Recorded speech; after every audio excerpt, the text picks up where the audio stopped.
Hello everyone, welcome back into my channel, and now I'm going to watch Karna Lancer of Red Explained. Okay, this video was uploaded by AniNews, so let's check it out. Two rulers, two assassins, one berserker, one caster, a trap, and finally we get to one of the Lancers. I'm surprised it took this long. Okay, it's Karna and Both are Flattery. pretty badass characters with some rather OP abilities that made for some seriously gorgeous looking fights. But since they weren't waifu material, or a guy dressed up as waifu material, then I guess they didn't quite ping on your weeby rate. But after Karna's amazing fight from episode 22, he reached the level of badassery that was enough to beat out Atalanta's Beast Mode Double Phantasm. So welcome back, ladies and gentlemen, to a closer look at the Lancer of Red, aka Karna, the son of the Sun God. As always, let's begin by talking about the Lancer class in general, another one of the three knight classes representing the heroic spirit of the Lance. They're basically the discount versions of the Saber class, boasting high proficiency in pretty much every area, especially agility, and a significant amount of magic resistance. As you'd expect, their weapon of choice is a spear, lance, or pretty much end-run tactics to get in quick strikes from range, then quickly switching back to the defensive. Other than that, Lancers don't really stand out as being the best or the worst at anything. They're just there to be a formidable opponent. Which might be why both Vlad and Karna managed to stay under the radar for so long in the polls. So let's take the time to put the spotlight on Fate Apocrypha's Lancer of Red right now. The god who has the literal ability to spawn a sun, yet still manages to somehow lose to this. Whatever. Okay, that's the plot armor! I'd recommend hunkering down for this one because this might be a long story. As with any person, Karna was brought into this world by his mother.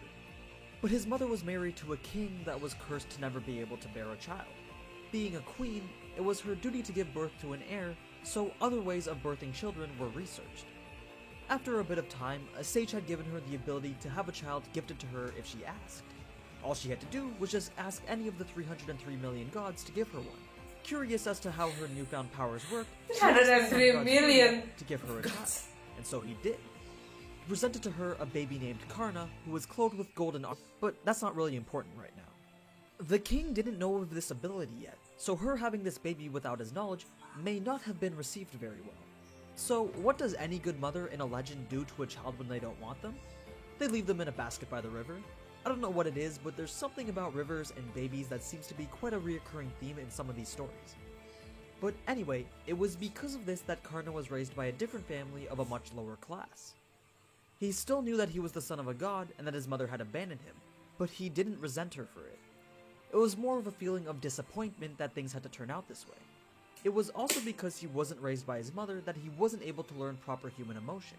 He just lived his days observing the motions of the lower class, all while just accepting it. It was through this that he decided to live in a way that honored the people who brought him up, and the god that created him. So now we get to a teenage version of Karna, who had been training in martial arts for some time now. During this time, a tournament was being held to display the power of the Pandava brothers, 5 princes born from Karna's same mother, each from a different god. There was a moment during this tournament that an opportunity arose for someone from the crowd to present their skills. Karna, of course, rose to this challenge and was able to perform some of the feats better than any of the princes, including the 3rd prince named Arjuna. Oh, I'm pretty sure I said that wrong, but his little brother. because I have to say his name a lot more. But anyways, he was the son of the thunder god Indra, and at the time, he was considered to be the most skilled archer.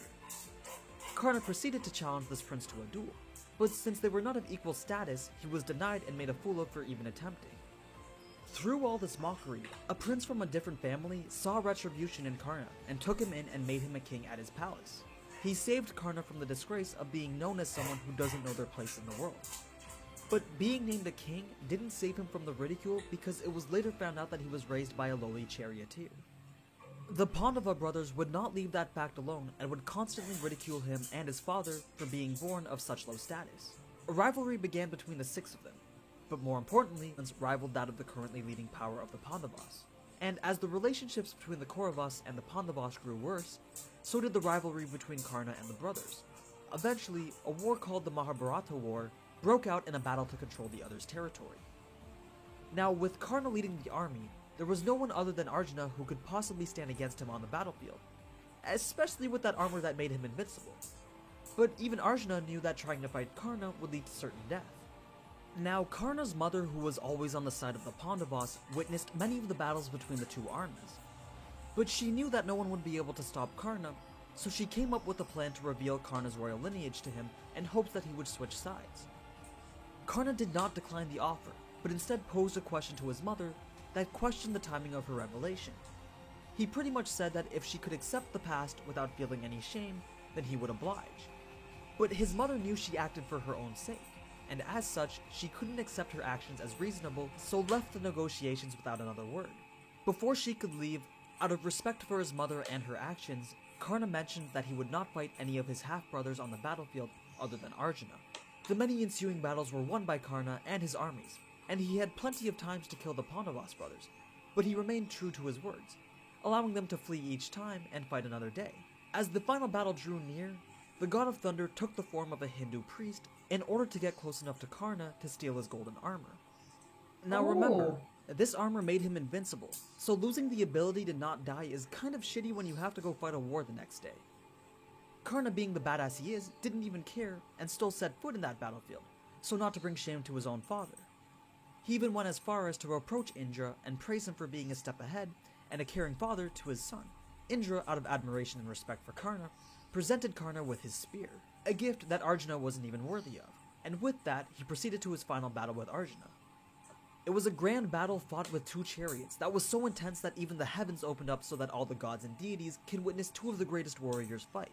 But during this, Karna's chariot wheel became stuck in the mud due to a curse that he received as a child. Karna requested a pause of the fight since it was proper war etiquette to fight fairly and on even terms. Arjuna was persuaded by Krishna, one of the supreme Hindu gods, to attack Karna while he was defenseless. Karna saw this coming and defended himself and retaliated with an attack of his own that left his opponent unconscious. But instead of killing Arjuna, which was against proper etiquette, he used that time to get his chariot wheel unstuck. As Arjuna recovered from his wounds, he drew his bow once more and decapitated the defenseless Karna. Karna didn't hate his half-brother for this, but instead accepted his death and moved on into the afterlife.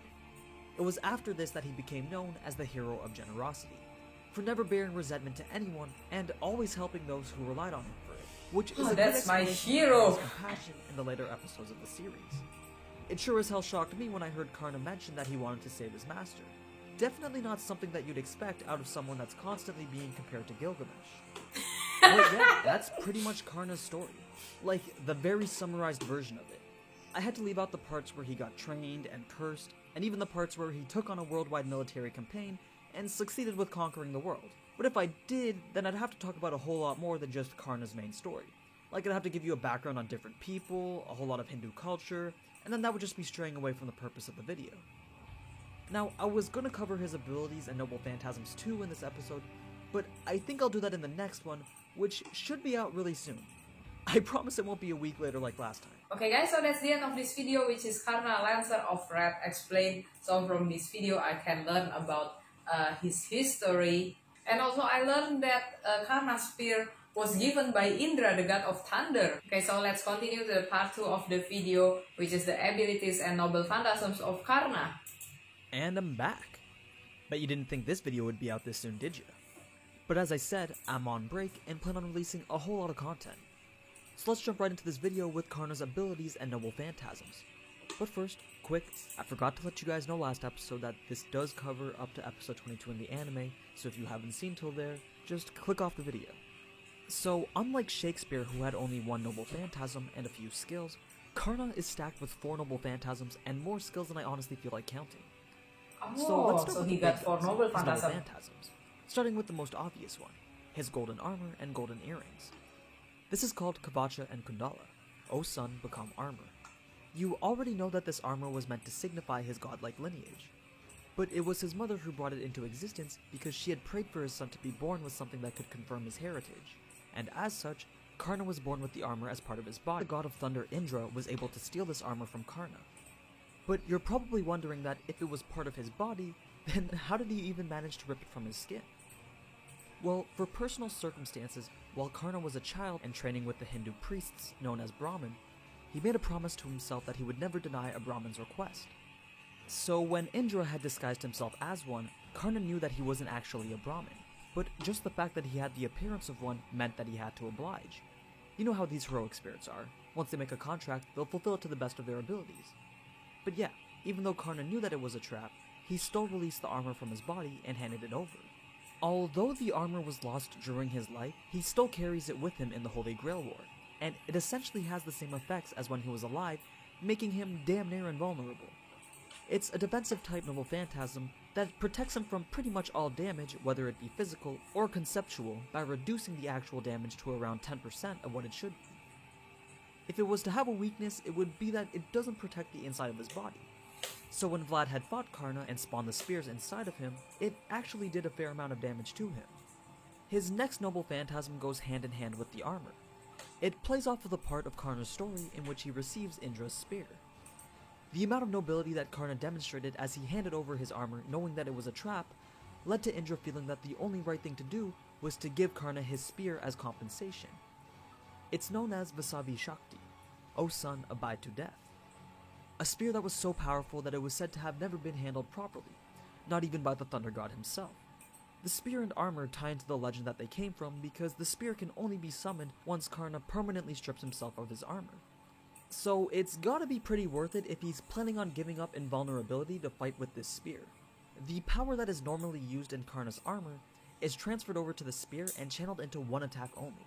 But my so god, that's is it how a powerful Vasavi attack. Shakti works. It's said to have the ability to kill the gods themselves, granting it the title of not only an anti-army, but also an anti-divinity Noble Phantasm, which is understandable considering it was a weapon created and used by a god. I had also mentioned in part 1 that this man can literally spawn a sun, and this is exactly what happens when he unleashes this attack. It's almost as if the only way to survive it is to have a lot of plot armor, and a convenient Noble Phantasm handed over that negates almost every attack. But seriously, that's just me being a little bit salty. This attack is supposed to obliterate beasts, shields, fortresses, and bounded fields alike, but if it wasn't for Achilles' Noble Phantasm that had unique properties, then that fight would have been over right then and there. I'm pretty sure that the only thing that counters Karna's Noble Phantasm is Achilles' Noble Phantasm, so in a way, you could say that Karna is even more OP than Gilgamesh. And it's not like Gilgamesh could even pull out this weapon from his Gate of Babylon, since it technically never existed in the real world. Karna died.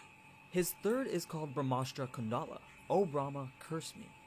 And it goes hand in hand with his Mana Burst skill that puts magical energy into his weapons. This magical energy usually takes the form of flames that can spawn inside his body and emit outward and transfer to any weapon that he holds.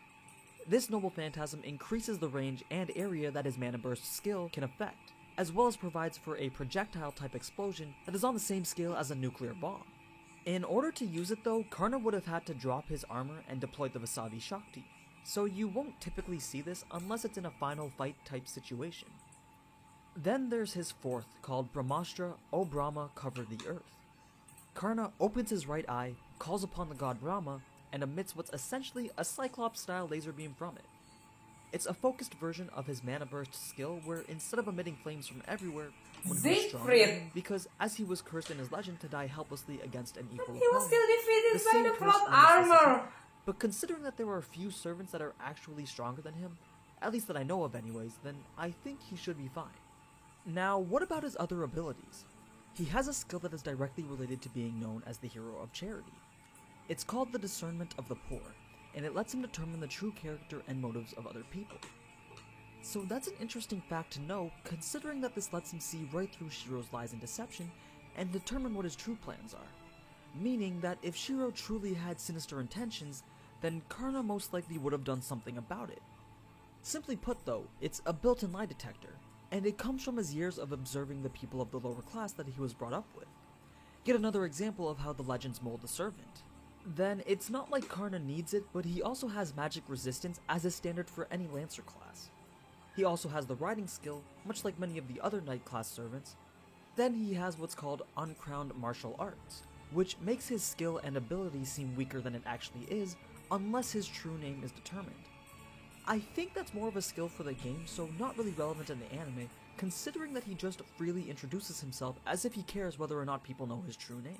The man just wants to throw hands in a fair fight for the ages. Now, all these skills and abilities are nice and all, but if his master wasn't Shiro, the amount of magic that would be needed to sustain any type of fight would be monumental.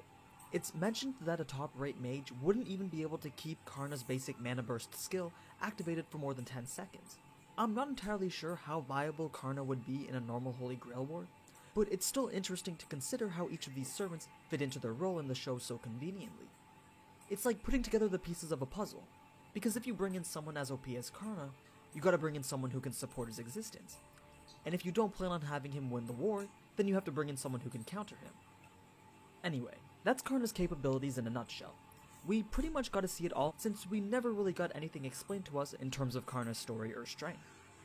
But yeah, I hope you guys enjoyed this video, and if you want to help... So after watching these videos, that's why I still cannot accept Karna's defeat in Fate Apocrypha, because he's been using all of his ultimate attack when he was fighting with Zeke, and I'm pretty sure Karna will win against Flattery either on the land or on the Hanging Gardens, because Karna's Noble Phantasm is more powerful than Flattery's. Because I think Flattery's Noble Phantasm is somehow out of control, that he turned into some kind of vampire. And I must admit that this Karna is the most powerful servant in Fate Apocrypha. That's why so many people say that this is the Gilgamesh in Fate Apocrypha. And also, actually, he's very kind and he's very loyal to his master. And from this video, I can learn that so Shiro Amakusa is the only one capable to maintain Karna's existence, because this servant really needs so many amounts of mana. And so many people say if Karna is summoned as an archer class servant, he will be stronger than this lancer class servant. So I really hope maybe someday in the future in FGO there will be Karna as an archer class servant. Okay, that's gonna be amazing. So thanks for the one who shared the link of the video in the comment section. I really appreciate it. I learned so many information about Karna from these videos, and as usual, if you guys have another video that you want me to react to, just put it in the comment section. So thank you guys for watching my video. Don't forget to like and subscribe to my channel. See you again on my next video, and take care.